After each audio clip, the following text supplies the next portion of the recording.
Morning students. तो आज हम डिस्कस करते हैं सॉलिड स्टेट का छोटा सा टॉपिक है मिलर इंडिसेस। मिलर इंडिसेस आपका बीएससी और एमएससी दोनों के स्टूडेंट्स के लिए यूज़फुल है। तो देखते हैं क्या होता है मिलर इंडिसेस। तो मिलर इंडिसेस क्या होता है, देखिए। Miller indices derived a system of indices to represent different sets of planes within the crystal known as the Miller indices। तो मिलर इंडिसेस बेसिकली क्या है, कोई भी प्लेन है, मान लीजिए एक्स वाई जेड प्लेन है, तो उसकी आपकी डायरेक्शन या उसका प्लेन का ओरिएंटेशन निकालने के लिए मिलर इंडिसेस का यूज़ किया जाता है। और ये बेसिकली आपका एच के एल से डिनोट होता है। तो ये है आपका Miller indices describe the direction and orientation of planes. It is denoted by symbol H K L. अब देखिए, ये डिफरेंट डिफरेंट चीज़ें एक ही हैं, एच के एल है, लेकिन इसका डिनोट करने का सिंबल जो है वो आपका अलग अलग है। मान लीजिए आपका इस तरह का ब्रैकेट बना हुआ है एच के एल, तो वो मिलर इंडिसेस शो करेगा। अगर आपका बड़ा ब्रैकेट है, ये बिग ब्रैकेट, तो ये डायरेक्शन ऑफ इंडिसेस शो करता है आपका एक ही चीज एच के एल ही है, लेकिन क्या है कि आपका जो शो करने का तरीका है वो थोड़ा डिफरेंट है। तो डिफरेंट आपका ये डिफरेंट चीज को डिनोट करता है। तो यदि एग्जाम में आता है सिंपल आपका मिलर इंडिसेस निकालने के लिए, तो आप सिंपल ब्रैकेट लगाएंगे और एच के एल जो भी वैल्यू आएगी एच के एल की वो लिख देंगे, वो मिलर इंडिसेस आ जाएगी। अगर वो कहता है डायरेक्शन निकालने के लिए डायरेक्शन इंडिसेस, तो आपका बड़ा ब्रैकेट लगाएंगे एच के एल इस तरह से लिख देंगे।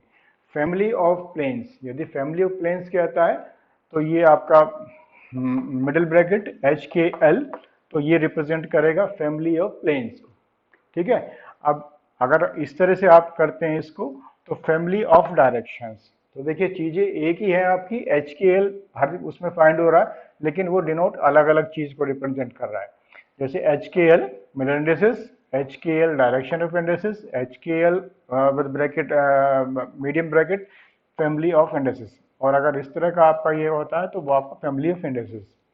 तो ये हो गया कि किसी भी प्लेन को क्रिस्टल में उसकी डायरेक्शन और ओरिएंटेशन निकालने के लिए आपका मिलर इंडिसेस का यूज होता है। ठीक है। अब मिलर इंडिसेस कैसे फाइंड करते हैं, उसके लिए आपके 3-4 स्टेप्स हैं, वो मैं बता देता हूँ क्या क्या है।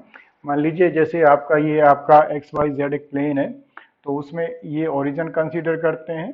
ओरिजिन में आपका ये एक्स एक्सिस हो गया, ये वाई एक्सिस हो गया, जेड एक्सिस हो गया। ठीक है। अब ये इसको इंटरसेक्ट करता है, एक्स एक्सिस को मान लीजिए पॉइंट ए पे, वाई एक्सिस को आपका इंटरसेक्ट करता है पॉइंट बी पे, और जेड एक्स को इंटरसेक्ट करता है पॉइंट सी पे।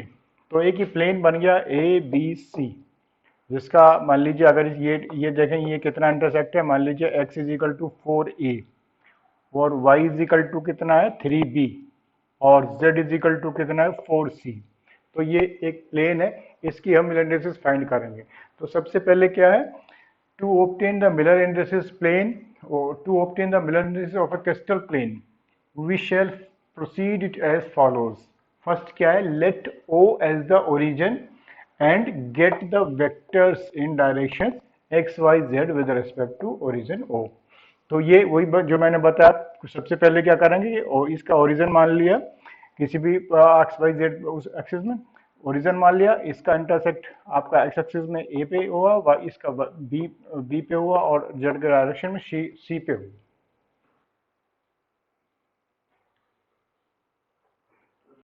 तो मैंने उसके बताया था कि आपके 3-4 स्टेप होते हैं। तो फर्स्ट हो गया था आपका एक ओरिजिन मान लेते हैं, उसके रेस्पेक्ट एक्स वाई जेड जो भी आएंगे, तो एक्स वाई जेड के रेस्पेक्ट में एक ओरिजिन मान ले। तो फर्स्ट स्टेप तो ये है। सेकंड क्या है, obtain the intercept of the plane whose mirror indices are to be determined on the 3D axis, यानी कि उसका जो भी इंटरसेप्ट है वो ऑब्टेन करेंगे, एक्स एक्सिस में कितना है, वाई एक्सिस में कितना है, जेड एक्सिस में कितना है। ठीक है।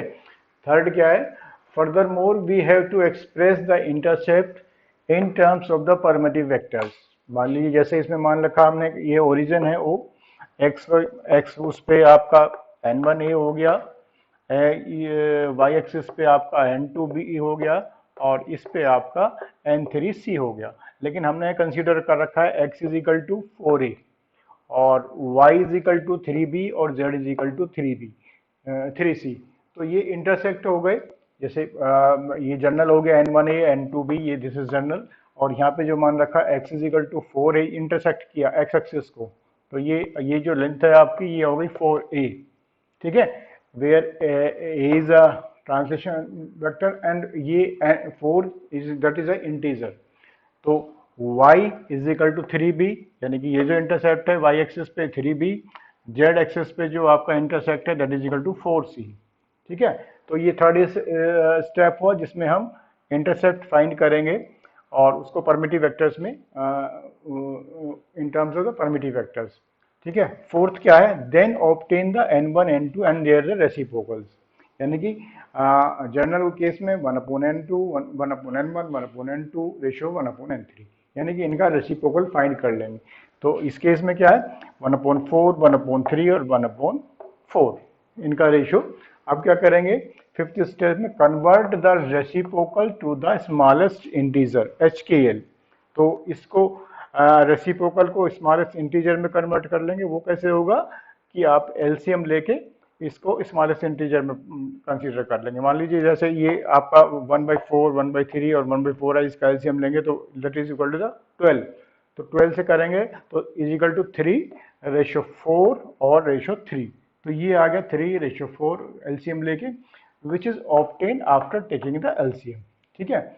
आप मिलर इंडिसेस लिखने का तरीका, ये आपका small bracket 3 4 3 are the Miller indices, यानी कि इस प्लेन की जो आपकी इंडिसेस है मिलर इंडिसेस आपका 3 4 3 are the Miller indices of a plane ABC, यानी कि इस प्लेन की जो मिलर इंडिसेस है वो आपकी 3 4 3 से रिप्रेजेंट होती है। और क्या है कि फैमिली ऑफ प्लेन्स क्या आ जाएगी, मिडिल ब्रैकेट आपका 3 4 3, यदि वो family of bracket family of planes कहता है तो मिडिल ब्रैकेट 3 4 3 हम ऐसे आपको लिख देंगे। तो मिलर इंडिसेस मैंने बता दिया कैसे निकालते हैं। अब एक छोटा सा एग्जांपल लेके और इसको क्लियर हो जाएगा आपको, वही निकालेंगे। तो एक क्वेश्चन दे रखा है, the plane makes intercept of 4 angstrom, 6 angstrom and 3 angstrom for monoclinic lattice such that A ratio B ratio C is equal to 4:2 3 obtain the Miller indices, यानी कि इसकी Miller indices फाइंड करनी है। तो हमें A ratio B ratio C given है, that is 4 2 and 3, और दूसरा क्या गिवन है हमें N1A और N2B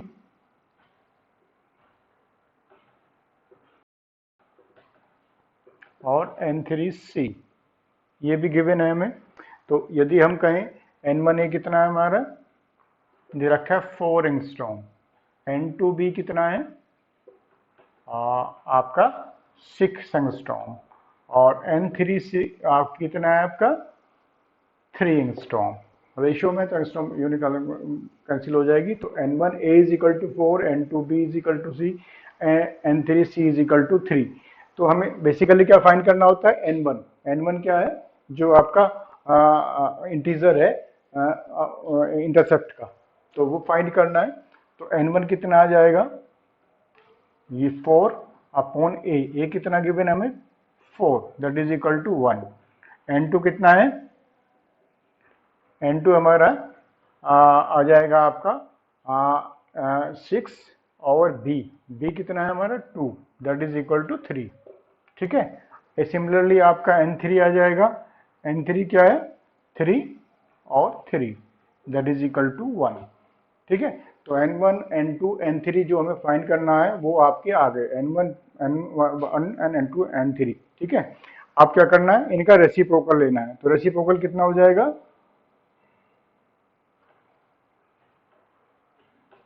is equal to 1 ratio 1/3 और 1, ठीक है।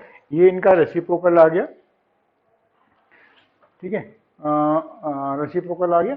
आप क्या करते हैं, इसका रेसिप्रोकल स्मॉलेस्ट यूनिट में कन्वर्ट करेंगे, तो एलसीएम कंसीडर कर लेंगे। तो एलसीएम लेके क्या आ जाएगा इसका, एलसीएम इसका यदि हम लेंगे तो 3:1:3, ठीक है।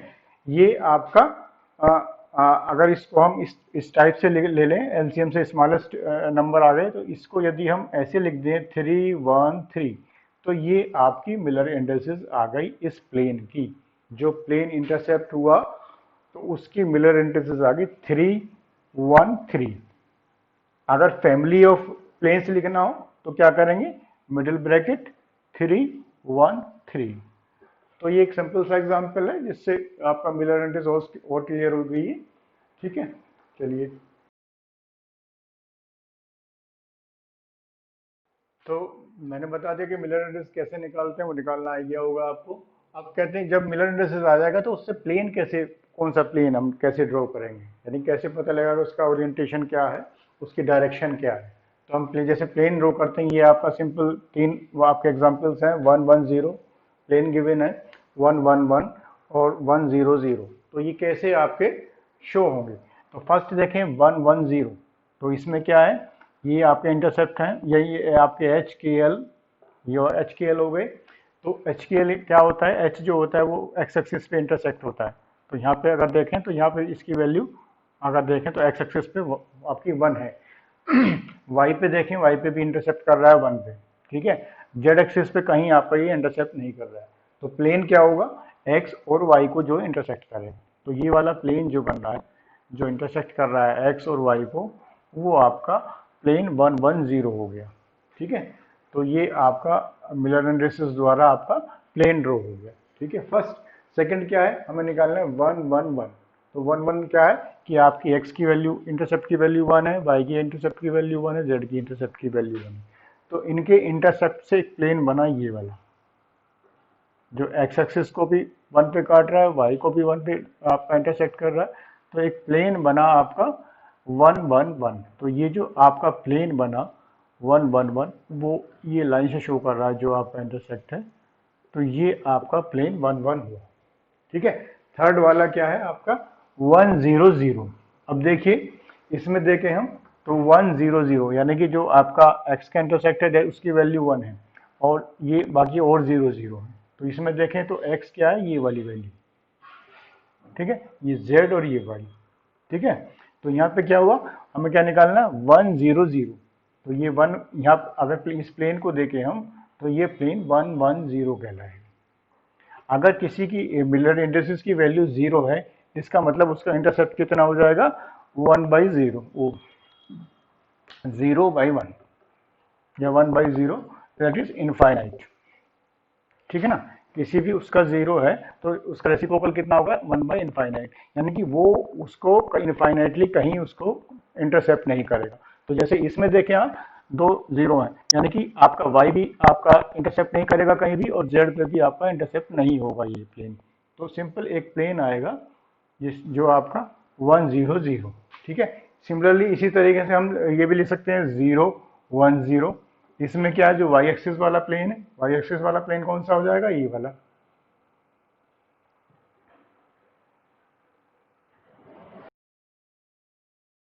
ठीक है, जेड सिमिलरली आपका जेड एक्सिस वाला हो जाएगा, जो जेड एक्सिस पे कट करेगा, बाकी पे इनफाइनाइटली आपको कट नहीं करेगा।